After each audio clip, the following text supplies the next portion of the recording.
So let's discuss about atomic number and atomic mass and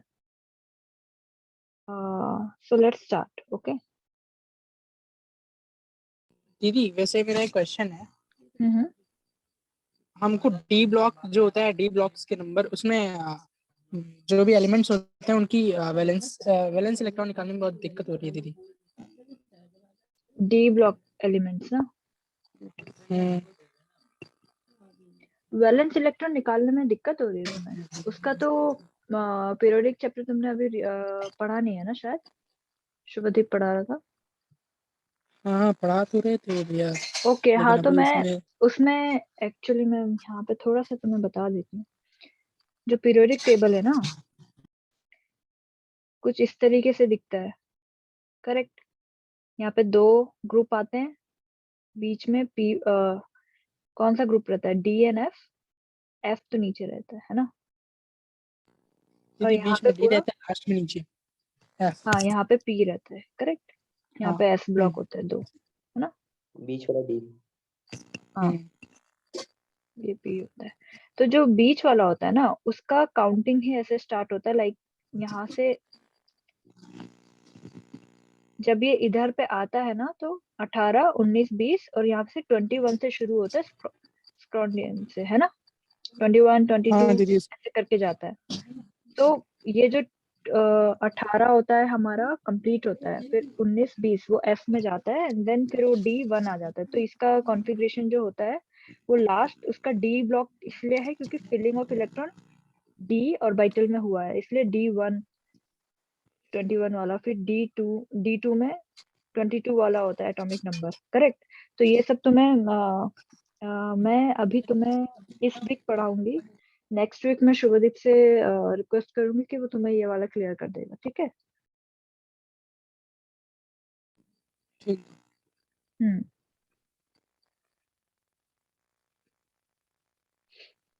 otherwise मैं कल तुम्हें थोड़ा सा स्टार्टिंग में बता दूंगी। तुम्हारे जो डाउट है ना, तुम व्हाट्सएप पे ग्रुप में जो है वहां पे भी अगर क्वेश्चन पूछ लोगे ना,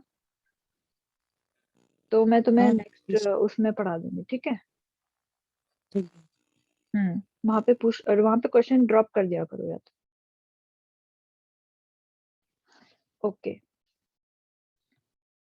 सो वी हैव सीन कि एटम में न्यूक्लियस एंड इलेक्ट्रॉन का कॉम्बिनेशन से एटम बनता है, करेक्ट।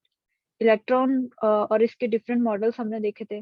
फिर ultimately we get to know कि there are many different sub particles other than atom which are like electron, proton and neutron। ठीक है, इलेक्ट्रॉन का चार्ज क्या होता है? नेगेटिव। प्रोटॉन का चार्ज होता है पॉजिटिव। Neutron is neutral. और न्यूक्लियस में प्रोटॉन एंड न्यूट्रॉन कंटेन करता है nucleus, but electron it rotate around the nucleus in a circular orbital, or not in a circular orbital, but that was the model of Rutherford। ठीक है, फिर so what are, इसको specify करना है क्योंकि there are many different elements। okay, so we have to have something जिससे सबको distinguish कर सके, सिंबलाइज कर सके। so एक पीरियोडिक टेबल जो बन के आता है उसमें जो डिफरेंट एलिमेंट के सिंबल्स हैं प्लस उनका एटॉमिक नंबर, एटॉमिक मास, वो सब क्या रिप्रेजेंट करता है? so what is atomic number? So the number of proton present in the nucleus, ठीक है, that is represented by the capital Z। So atomic number is a number of proton present in the nucleus। For example, hydrogen, number of proton is equal to 1, and like in sodium, number of proton is equal to 11। So to keep the electrical neutrality, so yes। ये मैं बोल रहा था कि हमारा electron के बराबर भी हो सकता है, जो न्यूट्रल एटम है तो उसका इलेक्ट्रॉन के बराबर भी तो हो सकता है। हाँ हाँ, वो नीचे में अभी जस्ट आ ही रहा था, ठीक है। सो इलेक्ट्रिकल न्यूट्रलिटी किसी भी एलिमेंट को मेंटेन करनी होती है, ठीक है। सो अगर पॉजिटिव 1 है तो उसमें नंबर ऑफ इलेक्ट्रॉन भी कितने होंगे? 1। सो नंबर ऑफ इलेक्ट्रॉन भी लिख सकते हैं हम, like we can also say कि जो मेरा एटॉमिक नंबर है किसी भी एलिमेंट का, Z is equal to number of electron, number of protons inside the nucleus of an atom. ठीक है, so the atomic number Z, but we have to note it down. This is, we are talking about neutral atom. ठीक है, number of electron in a neutral atom. और यहाँ पे neutral पे क्यों focus कर रही हूँ मैं, बिकॉज तुम देखोगे अगर वो कोई, अगर उस में कोई चार्ज है, like it is some kind of ion, it either cation which is positive in nature, either anion which is negative in nature, so उसमें क्या होगा कि इलेक्ट्रिकल न्यूट्रलिटी तो मेंटेन है नहीं, so we can not say कि number of electron is equal to number of proton there, तो कुछ ना कुछ इम्बैलेंस है, तभी उसमें एलिमेंट्स में चार्ज आया है, ठीक है। सो ये तभी होल्ड ट्रू करता है when the electrical neutrality is maintained and it is a neutral atom. Now coming towards number of proton plus neutrons, जो किसी न्यूक्लियस के अंदर होते हैं, उनको मिला के क्या बोलते हैं, nucleons. Okay, so the total number of nucleons, यानी कि प्रोटॉन और न्यूट्रॉन का सम क्या देगा मुझे, mass number which is capital A of any atom. So the mass number A is the number of proton, is the number of proton plus number of neutrons, ठीक है। Okay, now इसमें क्या है कि एक सेकेंड,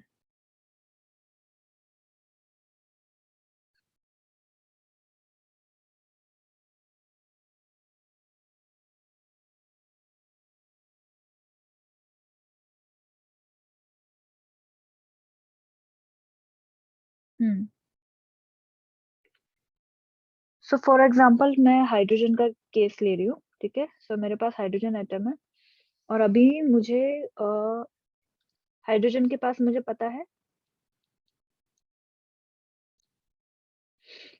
कि मेरे hydrogen के पास कितने प्रोटॉन है,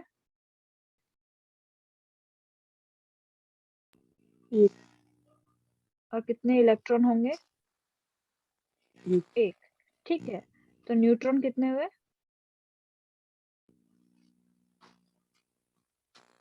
मतलब इसमें 0 रहते हैं, ठीक है।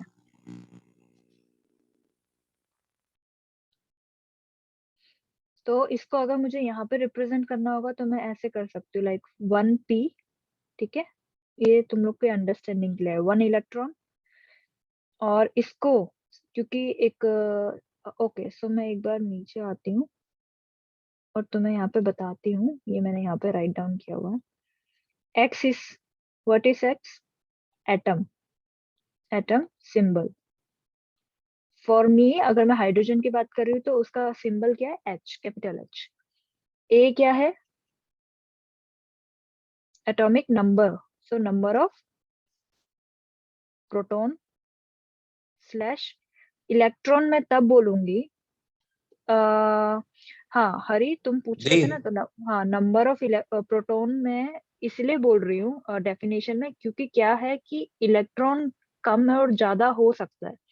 अगर मेरा एटम जो है ना वो न्यूट्रल नहीं है, तो उस वहां पे कुछ ना कुछ इलेक्ट्रॉन का इम्बैलेंस ही हुआ है, मतलब प्रोटॉन तो नहीं जाएगा। हाँ, प्रोटॉन न्यूक्लियस में फिक्स है, इसीलिए मुझे जब एटॉमिक नंबर किसी का बताना हो ना, तो मैं उस क्वांटिटी को से बताना चाहूंगी जो मतलब चेंज नहीं हो रही है। पर इलेक्ट्रॉन का ना कंडीशन आ जाती है, लाइक अगर वो न्यूट्रल है तो वो प्रोटॉन के बराबर है, तब तो मैं नंबर ऑफ इलेक्ट्रॉन भी बोलूंगी तो चलेगा। बट अगर मेरा जिस स्पीसीज की मैं बात कर रही हूँ, अगर वो न्यूट्रल नहीं है, मतलब उसमें कुछ ना कुछ 2 नेगेटिव चार्ज है या फिर +1 चार्ज है, तो मतलब नंबर ऑफ इलेक्ट्रॉन वहां पे इम्बैलेंस हो गए, ठीक है। इसीलिए नंबर ऑफ प्रोटॉन बोलना ज्यादा सेफ रहेगा हमारे लिए, ठीक है। और जेड क्या है यहाँ पे, बोलो। जेड होता है एटॉमिक अच्छा, नंबर। ओ मैंने हाँ उल्टा बोल दिया, ऊपर एटॉमिक मास आता है ना, यस, सेम ये mass atomic number. Atomic number. तो ये Z है, और A मेरा एटॉमिक मास है, ठीक है। इसको चेंज कर देती हूँ।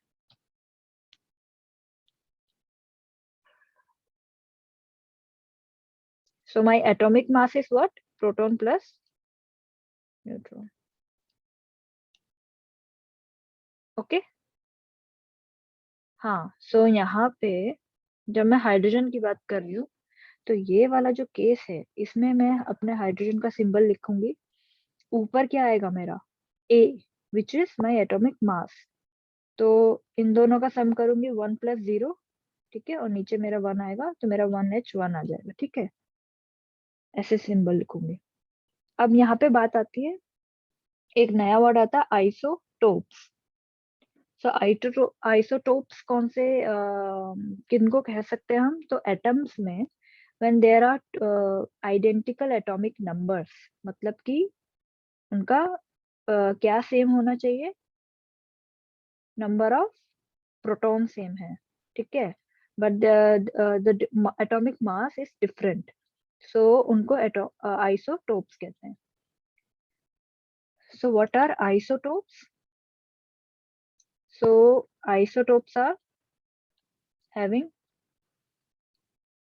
identical atomic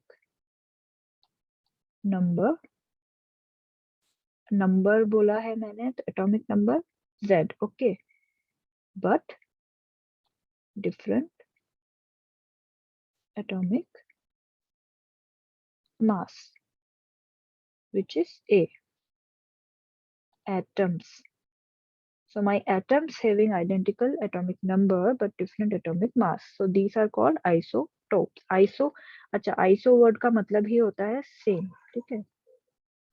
So isotopes का मतलब है जिनका Z सेम हो, यानी कि नंबर ऑफ प्रोटॉन सेम है दोनों में, या फिर इलेक्ट्रॉन बोल सकते हैं, पर कंडीशन वही आ जाएगी कि न्यूट्रल होना चाहिए, तब बोलूंगी electron. Okay, so name of isotope, मतलब यहाँ पे मैं एक ये कंडीशन दिखा रही थी तुम लोग को। सो इसका सिंबल हो जाएगा 1H1। ओके, सो दूसरा कंडीशन है,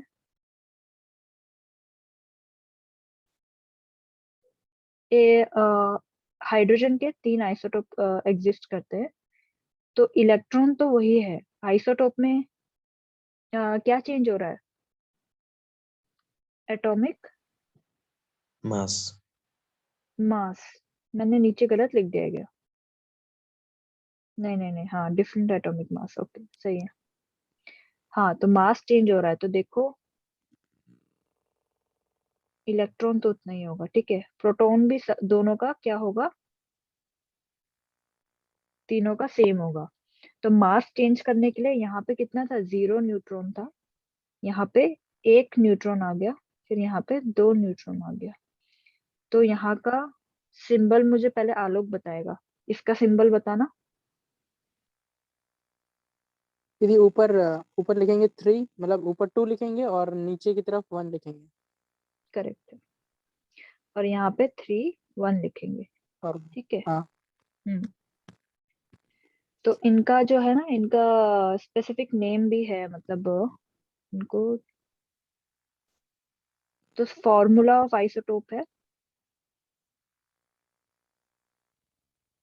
तो यहाँ पे आ जाएगा प्रोटियम या फिर हाइड्रोजन जो हम बोलते हैं 1H1, ठीक है, और इसको H से भी डिनोट कर सकती हूँ मैं। इसका मास नंबर क्या है, 1, इसका नंबर ऑफ प्रोटॉन कितने हैं इसके पास, 1, 1 और नंबर ऑफ न्यूट्रॉन 0। दूसरा मेरे जी पास जो आता है उसका नाम है ड्यूटीरियम, विच इज 2H1, इसको कैपिटल D से डिनोट करते हैं। मास नंबर इसका जो है वो प्रोटॉन प्लस न्यूट्रॉन हो जाएगा, which is equal to 1 + 1 2, and then again number of protons 1, ठीक है, हाँ, और यहाँ पे न्यूट्रॉन 1। फिर आता है ट्रीटियम 3H1, ये कैपिटल T से डिनोट करते हैं। इसका मास नंबर 3 है, 1 एक प्रोटॉन 2 न्यूट्रॉन मिला के 3 हो गया, और यहाँ पे 1 रहेगा नंबर ऑफ प्रोटॉन, और यहाँ पे न्यूट्रॉन 2 हो जाएंगे, ठीक है। अब ये क्वेश्चन है कि क्लोरीन के भी आइसोटोप्स एग्जिस्ट करते हैं, नाइट्रोजन, ऑक्सीजन एंड कार्बन के भी। सो इनके कितने कितने आइसोटोप्स है, और उनका क्या क्या डिफरेंस है मास नंबर, मतलब प्रोटॉन न्यूट्रॉन में कितना इंक्रीज हुआ है, कैसे कैसे चेंजेस हुआ है, तो ये तुम लोग एक बार तुम लोग को पता है? क्लोरीन का। हाँ दी। हाँ दीदी, हाँ। इसमें 35 होता है एक में, और एक में 37। करेक्ट। तो क्लोरीन का एक होता है 35 और नीचे इसका 17 होते हैं इसमें इलेक्ट्रॉन, ठीक हाँ है। और 17। यहाँ पे 37 और 17 होते हैं। और नाइट्रोजन के कितने होते हैं? दीदी नाइट्रोजन और ऑक्सीजन कार्बन का नहीं पता है, केवल क्लोरीन का पता है। सो नाइट्रोजन का इलेक्ट्रॉन होते हैं 7, ओके। ये कार्बन के बाद आता है, तो कार्बन के कितने इलेक्ट्रॉन होंगे? 6, ठीक है। और कार्बन के 3 आइसोटोप एग्जिस्ट करते हैं, ठीक है। और ऑक्सीजन जो है, कार्बन, नाइट्रोजन, देन ऑक्सीजन आता है, तो ऑक्सीजन के इलेक्ट्रॉन कितने हो जाएंगे? 8, ठीक है। और ऑक्सीजन के आइसोटोप वो भी 3 एग्जिस्ट करते हैं। तो नाइट्रोजन के जो आइसोटोप्स होते हैं, एक तो मतलब जो नॉर्मली सबसे मैक्सिमम परसेंटेज में एग्जिस्ट करता है वो होता है 14, यानी कि इसमें 7 प्रोटॉन होंगे और 7 क्या होंगे? न्यूट्रॉन होंगे, करेक्ट। और दूसरा वाला जो है 15 है। और ऑक्सीजन की बात करूं तो 16, मतलब कि 8 इसमें इलेक्ट्रॉन है, 8 इसमें प्रोटॉन है। फिर यहाँ पे 17, 17 और यहाँ पे 18, ठीक है। फिर कार्बन की बात कर रहे हैं ना, तो 6, 12 ये वो वाला है जो सबसे मैक्सिमम क्वांटिटी में एग्जिस्ट करता है। देन 6, 13, मतलब देखो इंक्रीज हुआ है बस, ठीक है। न्यूट्रॉन मतलब बढ़ गए हैं। एंड दीदी 14। बोलो। जरूरी है कि ये एक ही अनुपात से बढ़ रहा है, मतलब 15 के बाद 16 और 17? देखो देखो, हाँ, अब ये इंक्रीज हो रहा है। अब देखो, अगर अब क्या है कि नेचर में जो चीज एग्जिस्ट कर रही है ना, हमने बस उसको रिपोर्ट किया है। ये हम लोग को इसका हमें मतलब ऐसा नहीं है कि किसी रीजन से ये इंक्रीज हुआ है। हम उस रीजन के पीछे नहीं है ना, we are just stating the fact कि ये आइसोटोप्स एग्जिस्ट करते हैं। नहीं दीदी, और अगर जैसे हाँ मान लीजिए, बोलो। अगर मान लीजिए कि हमको मिलता है एक अलग से कोई कार्बन का मिलता है आइसोटोप, और वो उसका एटॉमिक नंबर होता है 720, तो इसका मतलब है कि अभी 18 वाला भी होगा, मतलब 18 वाला भी ढूंढना है, 19 वाला भी ढूंढना है, उसके बाद ही 20 वाला आया है। नहीं, ऐसा जरूरी नहीं होना चाहिए, क्योंकि देखो न्यूट्रॉन जो है ना, उसके ऊपर उसके पास कोई चार्ज तो है नहीं, ठीक है। तो वो पार्टिकल सिर्फ क्या कर रहा है? वो पार्टिकल क्या कर रहा है? वेट, एटॉमिक मास में अपना कंट्रीब्यूशन दे रहा है ना। हम्म, तो मुझे नहीं लगता कि तुम्हारा क्वेश्चन क्या था। हाँ, कि हाँ अगर वो क्वेश्चन ये। एग्जिस्ट, हाँ तो एग्जिस्ट करेगा ना, तो जब तक इलेक्ट्रिकल न्यूट्रलिटी मेंटेन है तो वो एटॉमिक मास में कंट्रीब्यूशन देने से ऐसा नहीं है कि कह सकते हैं कि ये भी एग्जिस्ट करेगा अगर 20 वाला मिल गया तो। हाँ, अगर 20 वाला मिल गया तो एक होप आ जाएगा कि क्या पता और भी कोई दूसरा नंबर में एटॉमिक मास इंक्रीज होके मिल सकता है। अच्छा दी, हम्म। ये जो नाइट्रोजन है, तो हम्म। हमारा 78% नाइट्रोजन पाया जाता है एटमॉस्फेयर में। हम्म। तो कहीं से भी अगर हमने नाइट्रोजन उठा लिया, मतलब एक कंटेनर में हमने नाइट्रोजन भर ली, तो उसमें ये फिक्स होएगा कि इस रेशियो में होएगा नाइट्रोजन 14 वाला और 15 वाला। ये क्या फिक्स होता है, या कोई स्पेसिफिक जगह होती है जहां से ये 15 वाला मिलेगा हमें? देखो, ये मतलब जो नॉर्मल तुम पानी पीते हो ना, ठीक है, H2O, उसमें जो हाइड्रोजन होता है वो वही होता है 1H1। और ये स्पेसिफिक जगह नहीं होती। जैसे क्या होता है कि बहुत स्टेबिलिटी की बात करी जाए तो 1H1 is way more stable then deuterium and other दूसरा आइसोटोप। ऐसा क्यों? क्योंकि तुम जब चेक करते हो, क्योंकि ये ड्यूटेरियम जो है उसको वो 0.015% ही एग्जिस्ट करता है। बाकी 99.98 जो है वो हमारा 1H1 एग्जिस्ट करता है। और ट्रीटियम के लिए तो जस्ट ऐसे बोलते हैं कि ट्रेसेस में, ट्रेसेस मतलब कि बहुत ही कम है, उसका परसेंटेज भी नहीं दिया है। तो जैसे तुम कह रहे हो कि नाइट्रोजन नाइट्रोजन का भी कुछ परसेंटेज है, जैसे क्लोरीन का है और कार्बन का है। तो तुम्हारा जो क्वेश्चन है कि जैसे मेरे को 7 and 15 ये वाला जो आइसोटोप है नाइट्रोजन का, ये मुझे मतलब अगर जैसे फॉर एग्जांपल ड्यूटेरियम का ही केस ले लो, ठीक है, तो वो बनाया जाता है, वो कहीं से मिलता नहीं है, वो बनाया जाता है। और ये मतलब इसका क्या होता है कि जब कोई ऐसे बहुत ही high pressure and high temperature ऐसे कोई रिएक्शन करा रहे हैं, तो उसका एटॉमिक मास चेंज हो गया फॉर एग्जांपल, ठीक है। फिर जैसे सन की बात करते हैं, तो सन में क्या है, फ्यूजन है, फिजन, दोनों टाइप की रिएक्शंस होती है, ठीक है। और उसमें हीलियम का फॉर्मेशन भी होता है, और हाइड्रोजन का मतलब हाइड्रोजन का फ्यूजन होके हीलियम भी बनता है, मतलब ऐसे करके रिएक्शंस होती है हाँ है ना। तो मतलब लेकिन वैसी टाइप की रिएक्शन अर्थ में मतलब पॉसिबल नहीं है, मतलब बहुत ज्यादा ऐसे हाई टेम्परेचर ऐसा ऐसी कंडीशंस लगानी पड़ेंगी, ठीक है। अभी जो तुम पूछ रहे हो, फिर तुम मुझसे पूछोगे कि हीलियम का प्रोडक्शन कैसे करते हैं, पर वो एटमॉस्फेयर से करते हैं आई थिंक, हाँ। वो एयर के एयर में जो ऑलरेडी एग्जिस्ट है उससे करते हैं, वो मेरे को इतना नॉलेज नहीं है, इसलिए मैं कमेंट नहीं करूंगी उस पर। जैसे ऑक्सीजन की भी बात करते हैं, जैसे लिक्विड ऑक्सीजन भी प्लांट्स लगाते हैं, तो वो भी ऐसा नहीं है कि हम कोई दूसरे एलिमेंट, जैसे यहाँ सन में क्या हो रहा है, फ्यूजन की वजह से जो हाइड्रोजन है वो हीलियम में कन्वर्ट हो जा रहा है। पर अगर मेरे को लिक्विड नाइट्रोजन बनाना है ना, तो मैं जो हवा में या कहीं पे ऑक्सीजन ऑलरेडी लेके उसको कंडेंस करूंगी, ना कि मैं किसी दूसरे एलिमेंट से ऑक्सीजन बना लूंगी। इतनी मतलब टेम्परेचर और इतना वो कंडीशन सप्लाई करने के लिए इतना मतलब एनर्जी कहाँ से लाओगे, इतना कुछ कैसे सेटअप करोगे, ठीक है। आगे बढ़े। हाँ दी। सो कैरेक्टरिस्टिक क्या होती है किसी भी आइसोटोप्स की, कि डिफरेंट मास नंबर होना चाहिए, सेम एटॉमिक नंबर होना चाहिए, और उनका जो न्यूक्लियाई होता है उसका मतलब उसको हम ऐसे लिख सकते हैं ना, some of same number of proton plus but different number of neutrons, okay. Also all properties of the isotopes जो है डिपेंडिंग अपॉन द मास, जो भी प्रॉपर्टी मास पे डिपेंड करती है ना, वो डिफरेंट होगी, क्योंकि मास सबका अलग होता है।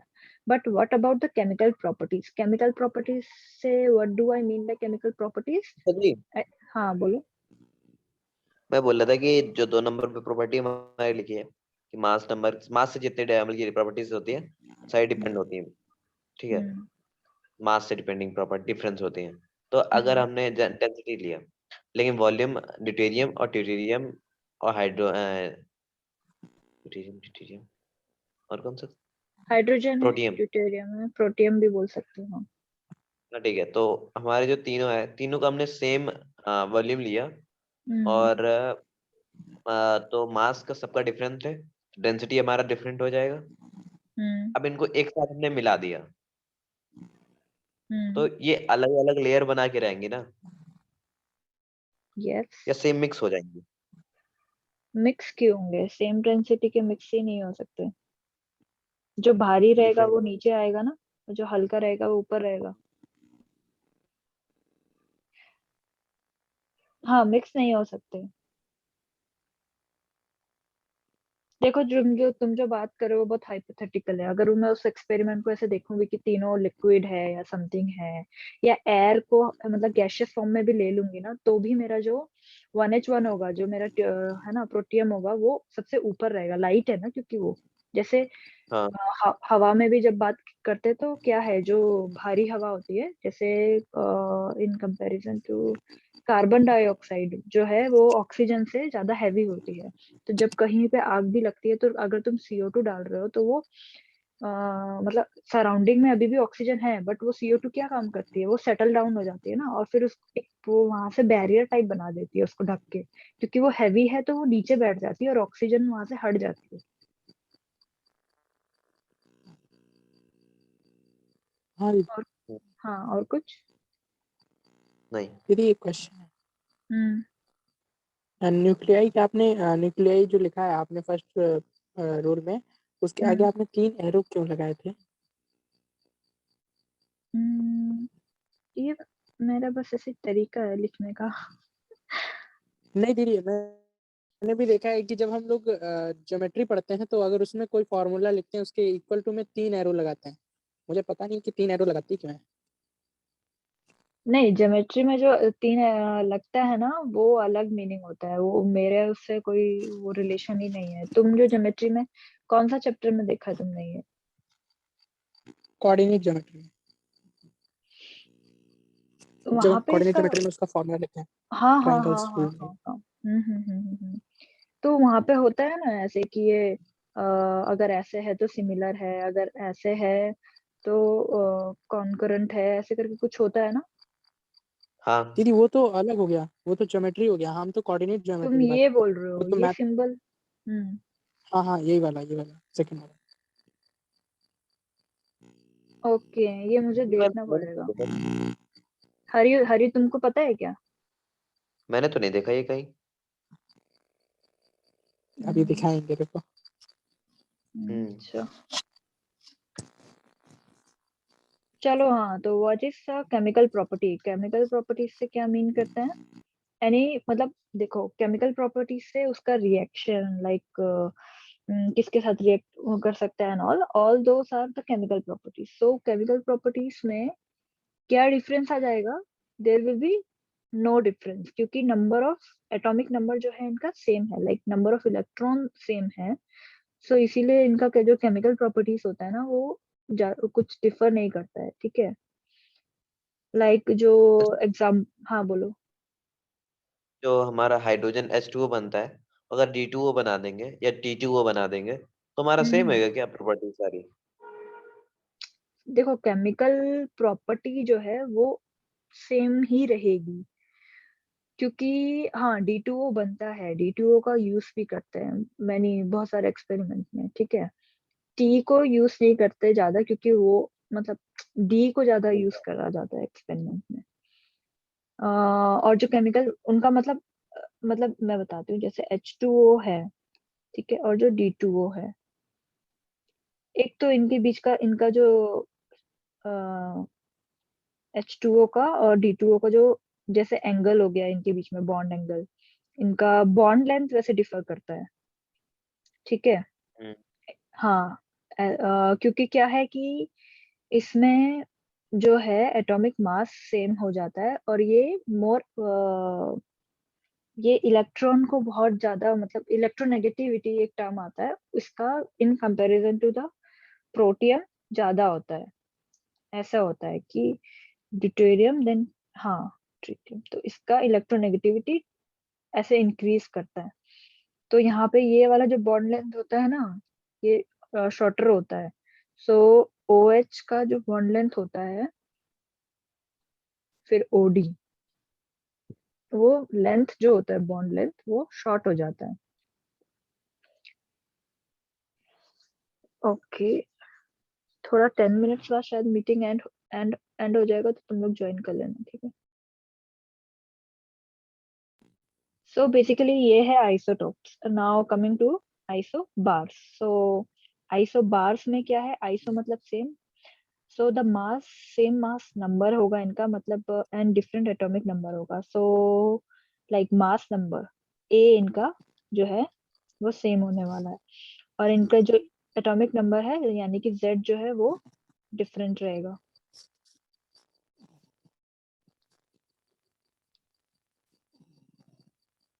इसके और भी एग्जांपल है, जैसे कि आर्गन एंड पोटेशियम में इनका जो मास नंबर है वो 40-40 है ईच, एंड इसका जो है ये एटॉमिक नंबर वो 18 एंड 19 है। And same for carbon also, ये कार्बन नहीं होगा, कैल्शियम होगा।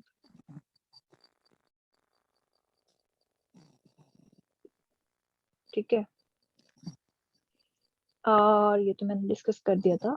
चलो अब ये क्वेश्चन करते हैं। सो कैलकुलेट करो number of proton, neutron and electron bromine का।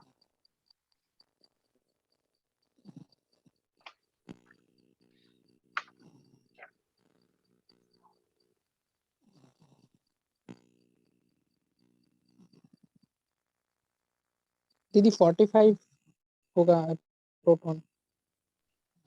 हमारा जो न्यूट्रॉन होएगा 45 होगा, जो प्रोटॉन आएगा 35, इलेक्ट्रॉन 35।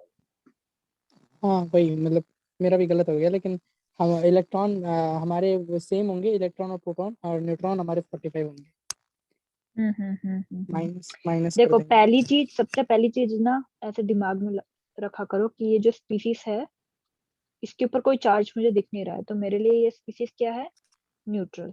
तो अगर ये न्यूट्रल है तो मतलब नंबर ऑफ इलेक्ट्रॉन जो होंगे इसके, वो ही इसके नंबर ऑफ प्रोटॉन होंगे। ये चीज तभी इक्वेशन, ये जो इक्वेशन है तभी ट्रू बैठेगी जब it is neutral. My atom is neutral, so my number of electron जो कि मेरा Z होता है, ठीक है, वो यहाँ पे कितना है, 35। दिस इज माई Z, ठीक है।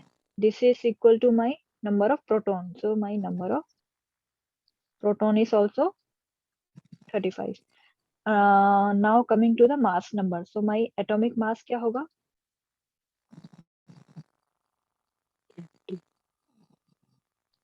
this is 80 and I can write it हाँ, as number of proton neutron. plus number of neutron. Okay, तो ये कितना हो जाएगा, नंबर ऑफ न्यूट्रॉन निकालना था ना मुझे, तो 80 minus number of proton, so my number of proton is 35, so it will give me 45। चलो नेक्स्ट क्वेश्चन, राइट डाउन कि नंबर ऑफ इलेक्ट्रॉन तुम्हें 18 दिया है, नंबर ऑफ प्रोटॉन तुम्हें 16 और न्यूट्रॉन भी 16 दिया है। एक तो मुझे सिंबल बताना है कि कौन सा एलिमेंट है, अगर तुम बता सकते हो, और नहीं बता सकते हो तो उसको एक्स से डिनोट करके मुझे मतलब डिनोट करके दिखाना स्पीसीज। जो हमारा सिंबल होएगा वो सल्फर होएगा, इस पे -2 सल्फर चार्ज होगा। होएगा, मास नंबर होएगा हमारा 32। हम्म, ओके हो गया। तो सबसे पहले जो तुमने किया, क्या चेक करना था कि ये न्यूट्रल है या नहीं। तो दिख रहा है कि नंबर ऑफ इलेक्ट्रॉन कितने हैं, 18, पर प्रोटॉन के बराबर नहीं है, तो मतलब मेरे इलेक्ट्रॉन क्या है, ज्यादा है, और प्रोटॉन क्या है, कम है। तो इलेक्ट्रॉन का ज्यादा होने की वजह से कौन सा चार्ज आएगा, -2 आएगा। ठीक है। तो 18 माइनस 16 अगर मैं चेक करूं तो कितना आ रहा है मेरा, मतलब 2। तो मतलब 2 कितना है एक्स्ट्रा मेरे पास इलेक्ट्रॉन्स है, और इलेक्ट्रॉन्स एक्स्ट्रा का मतलब है 2 नेगेटिव चार्ज होगा, करेक्ट, क्योंकि इलेक्ट्रॉन में नेगेटिव चार्ज होता है। तो ये तो मेरे साइड में नोट डाउन किया है। और मुझे एटॉमिक मास निकालना है, सिंबल, क्योंकि सिंबल में atomic mass and atomic number आता है, तो एटॉमिक मास कितना होगा, proton, 32। number of proton is 16, 32। number of neutron is 16, which is equal to 32। also my atomic number, अब यहाँ पे देखो हरी, वो बात आ गया ना, नंबर ऑफ प्रोटॉन के बराबर ही लिखूंगी तो it will be 16 not 18, correct.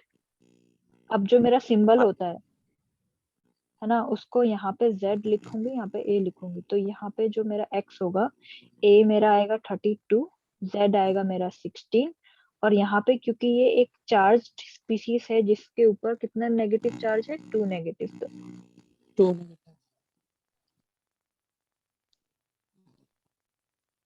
हाँ यहाँ पे कितना आएगा, 2 नेगेटिव आएगा।